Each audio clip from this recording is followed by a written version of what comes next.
মনিব শুধু বলতেন, বেলাল তুই কি কালেমা সারবি? বেলালের একটাই কথা, মনিব জীবন চলে যাবে কিন্তু ঈমান আমি দেব না হে মনিব। বেলালের গলার মধ্যে রশি বেঁধে বেলালকে টেনে নিয়ে মরুভূমির মধ্যে বেলালকে বেঁধে রেখে পাথর চাপা দিয়ে রেখে আসা হতো। প্রচন্ড গরমে মরুর বালুগুলি লেগে লেগে বেলালের শরীর পুড়ে পুড়ে ফুসকা করে ঘা হয়ে রক্ত পড়ত। ওই পিঠে বেলালকে চাবুক দিয়ে পিটানো হতো। কঠিন আঘাতে আঘাতে বেলালের চামড়া গোস্ত ফেটে ফেটে রক্ত পড়তে থাকতো। কঠিন এই কষ্ট, এই ত্যাগ বেলালের দেখে সাহাবী আবু বকরের মনে মায়া লাগছে। বললেন, হুজুর বেলালের জীবন তো বড় দুর্বিষহ হয়ে গেছে। প্রত্যেক দিন তাকে মদিনা মক্কার অলিগলি দিয়ে গলার মধ্যে রশি বেঁধে সারা মক্কার অলিগলি দিয়ে পিটানো হয়, আর টেনে হেসড়ে বেলালের শরীরে ফুসকা পড়ে পড়ে বড় বড় গোস্তের খণ্ডগুলি উঠে চলে গেছে। হুজুর আপনি যদি বলেন বেলালকে আজাদ করে নিয়ে আসবো, 40,000 দিরহাম দিয়ে বেলালকে কিনে আনা হলো। বর্তমানে 40 কোটি টাকার কম হবে না। হযরত আবু বকর আজাদ করে দিলেন। হিজরত করে নবীজি মদিনাতে গেলেন। আজান প্রবর্তন হলো। আজান নবীজি বললেন, সাহাবীরা রে আমার বেলাল কোথায়? লাব্বাইক ইয়া রাসূলুল্লাহ। বেলাল তুমি যাও মিনারা, আজকে থেকে তুমি নবীর মসজিদের মুয়াজ্জিন, তুমি আজান দিবে। চেহারা ছিল না, লেখাপড়া ছিল না বেলালের। হযরত বেলালের আজানের লাহান, আজানের তাওয়াজ্জু এত মজবুত ছিল। আজান দিতে দেরি হতো, আজান দিতে দেরি হতো বেলালের। আজান দিতে দেরি হতো। বেলাল রাদিয়াল্লাহু আনহু সাহাবীরা সারা মসজিদ ভরে যেতে দেরি হতো না, এমন তাওয়াজ্জু ছিল বেলালের আজানে। পাগল পারা বেলাল নবী দেখতে দেখতে দেখতে দেখতে আল্লাহর হাবিবের প্রতি এতটাই পাগল পারা হয়ে গেলেন বেলাল। নবীকে না দেখলে বেলালের সহ্য হতো না। আহা, আল্লাহর নবীর ইন্তেকাল হয়ে গেল। জিব্রাইল আমিন এসে নবীজির কদমে আসলেন আজরাইল আলাইহিস সালামকে দিয়ে। বাবে জিব্রাইল দিয়ে দরজা দিয়ে সালাম দিলেন। নবীজি সালামের জবাব দিলেন। জিব্রাইল কি জন্য আসছেন? হুজুর আজরাইলকে নিয়ে আসছি, আল্লাহ পাঠিয়েছে, আজরাইল কথা বলবেন আপনার সঙ্গে। আজরাইল আলাইহিস সালাম সালাম দিলেন। নবীজি বললেন, আজরাইল কি জন্য আসছেন? বলে, হুজুর আল্লাহ পাঠিয়েছেন, আপনার আগে এইরকম কারো হয় নাই, আপনি নবীর পরে কারো হবে না। হুজুর আল্লাহ পাঠিয়েছেন, আপনি অনুমতি দিলে আপনার জান কবজ করব, অনুমতি না দিলে আমি আজরাইল ফিরে চলে যাব। আপনার যতদিন মন চায় আপনি ততদিন উম্মতের মাঝে বেঁচে থাকবেন। আহা, নবীজি বললেন, আজরাইল আল্লাহর হুকুম কি রকম? বলে, হ্যাঁ আল্লাহ আমাকে এইভাবে ফরমান দিয়ে পাঠিয়েছেন। জিব্রাইল বলেন, হুজুর আল্লাহর ফয়সালা এরকম, আপনি চাইলে চলে যাবেন, না চাইলে আপনি দুনিয়াতে থাকবেন উম্মতের মাঝে। তবে হ্যাঁ, মাসুক আল্লাহ আপনার দিদারে আগ্রহী হয়ে আছে গো নবীজি। নবীজি কেঁদে ফেলে দিয়ে বলেন, আজরাইল দেরি করো না, আমাকে নিয়ে চলো, আমি আর দুনিয়ার মধ্যে থাকতে চাই না, আমার মাসুকের দিদারে আমি নবী চলে যেতে চাই। আল্লাহর নবীর ইন্তেকাল মোবারক হয়ে গেল। সাহাবীরা পাগলের মতো হয়ে গেলেন, নবী নাই, নবী নাই, নবী নাই। সারা মদিনায় কান্নার রোল পড়ে গেল, নবী নাই। হযরত ওমর পাগলের মতো হয়ে গেলেন, কেউ যদি বলো নবী নাই, আমি ওমর তার গর্দান কেটে ফেলে দিব। পাগলের মতো হয়ে গেলেন সাহাবীরা। আবু বকর থেকে থামাইলেন। প্রত্যেকজন সাহাবী নির্বাক হয়ে গেলেন। আশিক রাসূল হযরত বেলাল পাগল পারা হয়ে গেলেন, নবী নাই, কি করে বরদাস্ত করবেন, কি করে সহ্য করবেন। কিছুদিন পরে হযরত বেলাল ছোট্ট একটা গাঠুরি বেঁধে আবু বকরের সামনে দাঁড়ায় গেলেন। আবু বকর রে, বিদায় দেন, আর মদিনাতে থাকবো না। কেন গো? আমি চলে যাব সিরিয়ার দামেস্কে, মদিনায় আমি আর থাকতে পারবো না। কি জন্য রে বেলাল? কিসের অভাব? কেউ কি তোকে গালমন্দ করেছে? না কোনো অভাব তোর আছে বল। পয়সার যদি দরকার হয় বাইতুল মাল থেকে তোর জন্য বেতন ধার্য করে দিব। আবু বকর রে, আমার তোর টাকার অভাব না রে আবু বকর, আমার এমন জিনিসের অভাব তুমি কিনে দিতে পারবা, বলো কিসের অভাব? আবু বকর, আজান দিলে নবী আসতো, এখন আজান দিলে নবী নামাজ আসে না, বলো তুমি কি আমার নবী এনে দিতে পারবা? বেলাল রে, তুই কি নবীরে ভালোবাসিস? আমি আবু বকর কি ভালোবাসি না? আমার জীবনের সব আমি ভালোবাসতে বাসতে দিয়েছি। বেলাল কেঁদে বলেন, আবু বকর তুমিও ভালোবাসো, আমিও ভালোবাসি।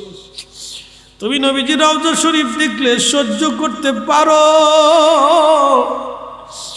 আমি বেলাল যখন রওজা শরীফের দিকে তাকাই আমার কলিজা ফেটে আসে, সহ্য করতে পারি না।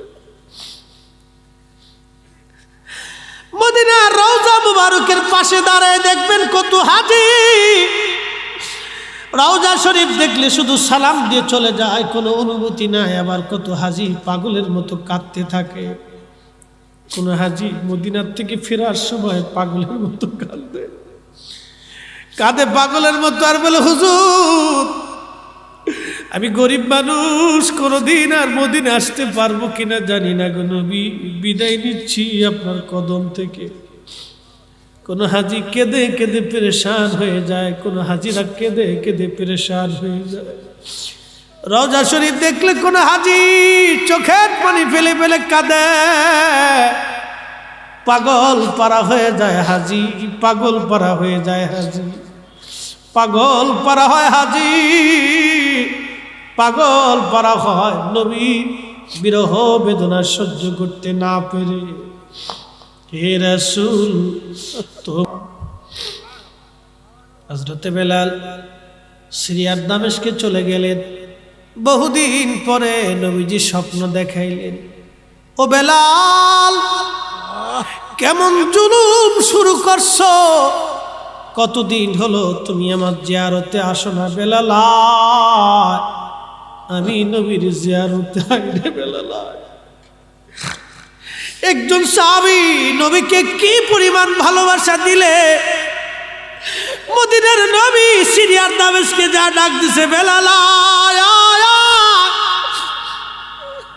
কেন বেলাল আমার সাথে জুলুম করো তুমি? বেলাল কতদিন হলো তোমার কণ্ঠে আযান শুনি না? বেলাল আমার জিয়ারতে। যখন নবীর আশিক এই স্বপ্নখানা দেখলে, এই স্বপ্নখানা দেখার সঙ্গে সঙ্গে পাগল হয়ে মদিনাতে ছুটে আসছে তিনি। তাহাজ্জুদের সময় যখন আসছি, আল্লাহর হাবিবের রওজা মুবারক কাঠের জালি দিয়ে ঘিরে রাখা ছিল।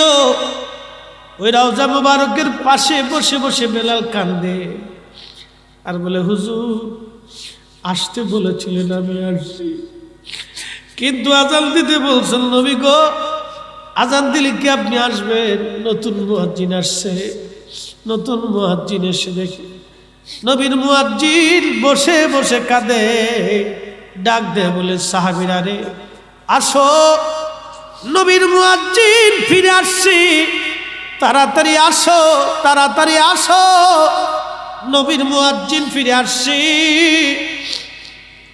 যখন এই কথা শুনলেন, সাহাবীরা ঘর থেকে বের হয়ে মসজিদে নববীতে এসে বসে বসে বসে বসে কাঁদতেছিল।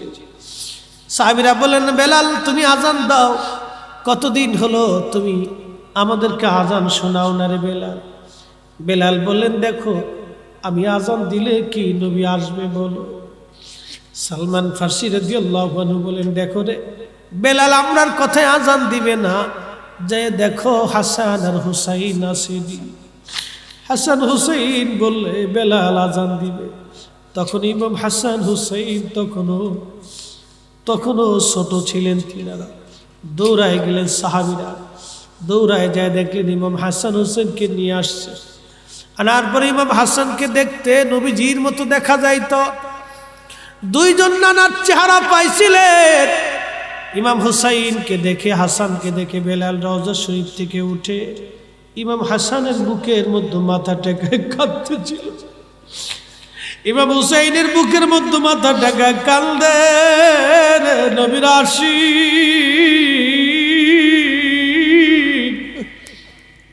হযরত ইমাম হুসাইন হাসান ডাক দিয়ে বলেন, নানার মুয়াজ্জিন, কতদিন হলো আমাদেরকে আজান শোনাও না।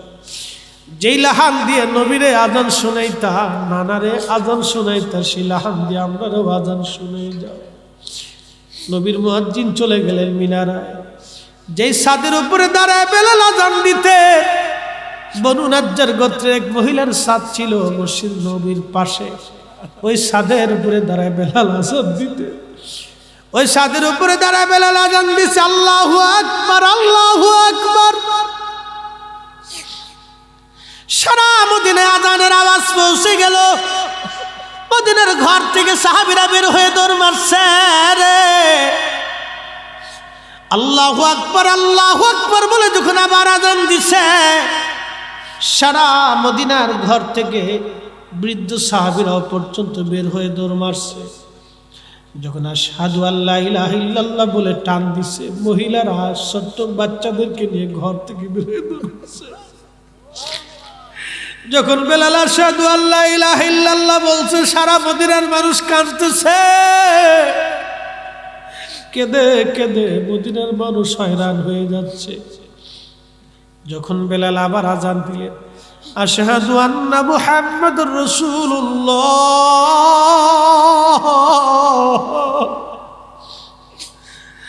মদিনার মাটি থরথর করে কেঁপে উঠছে।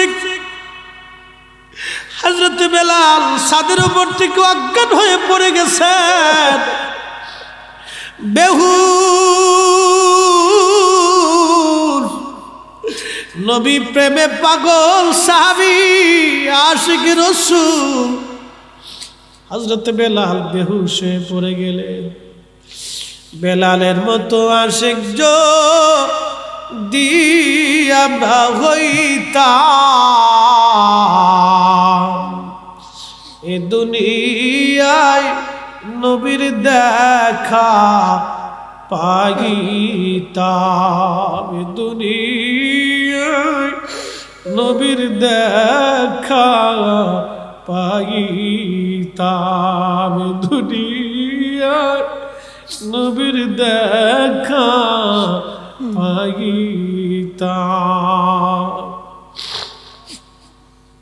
হুশ ফিরে আসলো বেলালে। রওজা শরীফে যে বসে বসে কাঁদার বলে, হুজুর আজান দিতে বলেছিলেন দিয়েছি, আসতে বলেছিলেন আমি আসছি। নবী গো বিদায় দেন। ইয়া রাসূলুল্লাহি, যে আজান দিলে আপনি আসবেন না, সে আজান আমি আর দেব না।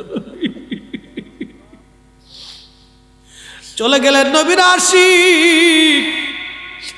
বিরহ বেদনা এত কঠিন, প্রেমের বিরহ বেদনা এত কঠিন,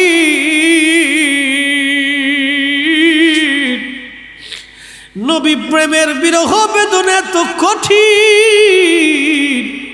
বেলাল সহ্য করতে না পেরে কলিজা ফেটে মারা গেলেন। বিরহ বেদনা এত কঠিন, সহ্য করতে না পেরে বেলাল, সহ্য করতে না পেরে বেলাল দুনিয়ার থেকে বিদায় নিয়েছিলেন। বিরহ বেদনা এত কঠিন। হে সবজ গম্বদ মহলে मंजूर दुआ करूँ जब वक्त नज़र आए आका दीदार आता करना, दीदार आता करना। मैं कब्र अंधेरी में घबराऊंगा जब तन्हा,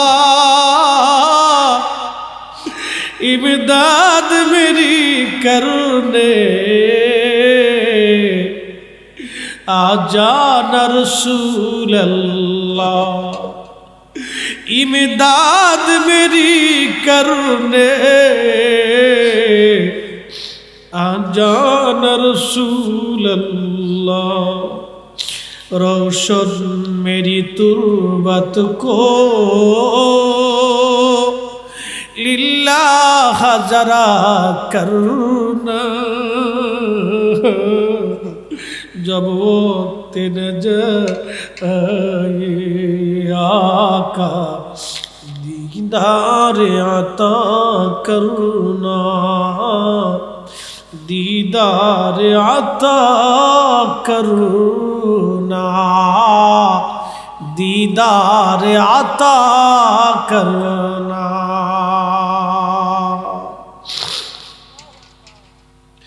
এসেছেন যত নবী সকলের ইমাম, সালাম নবী তোমায় হাজারো সালাম, ইয়া নবী সালাম। মনে কিছু নিয়েন না, বসে থাকতেন, তাহলে উঠে যাবেন না তো, দোয়া করে যাবেন তো ইনশাল্লাহ। আচ্ছা, দোয়া করে গেলে আমার সার্থকতা। বাপ, আমি আপনাদেরকে দোয়ার জন্য বসে রেখেছি। আব্বা, আপনাদেরকে একটা কথা, হ্যাঁ একটা কথা বলি, আমি দোয়ার পাগল কেন আপনাকে বলি, আমি দোয়ার কেন পাগল আপনাদেরকে বলি, আপনাদেরকে বলি দোয়ার কেন পাগল আমি।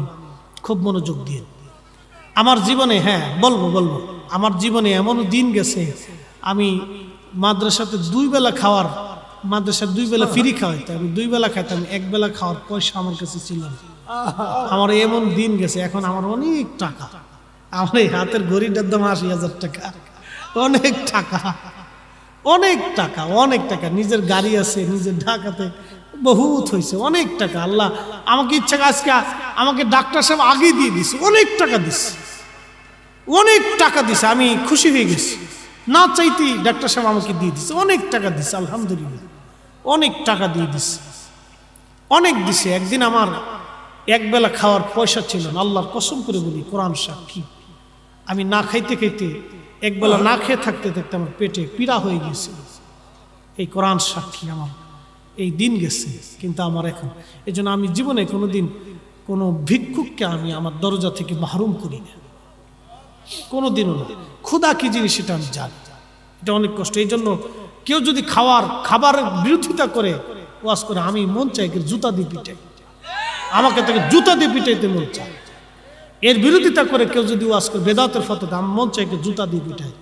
কারণ এটা কত কষ্ট, এটা যারা না ভুগছে তারা জানে না। অনেক বড় কষ্ট, অনেক বড় কঠিন কষ্ট, যে না পড়ছে সে জানে না, অনেক বড় কঠিন কষ্ট। এই দোয়াটা আমার জীবনের একটা রাত্রের দোয়া কবুল হয়েছিল। তাহাজ্জুদের ওক্তে আমি একদিন আল্লাহর কাছে চোখের পানি ছেড়ে কেঁদেছিলাম যে আল্লাহ, তুমি আমার দিন কি ঘোরাবে না। সেই দিনের দোয়া আল্লাহ আমার কবুল হয়েছিল। এই জন্য দোয়ার বিরোধিতাও যদি কেউ করে, ওকে আমি জুতা দিয়ে পিটাইতে মন চায়, ওকে বেদাতি, পৃথিবীর নিকৃষ্ট জীব, ও মানুষ হতে পারে। এই জন্য আমি দোয়ার বিরোধিতা যে করে, ওকে আমি মানুষই মনে করি না। মুসলমান তো পরের কথা, ওকে আমি মানুষই মনে করি।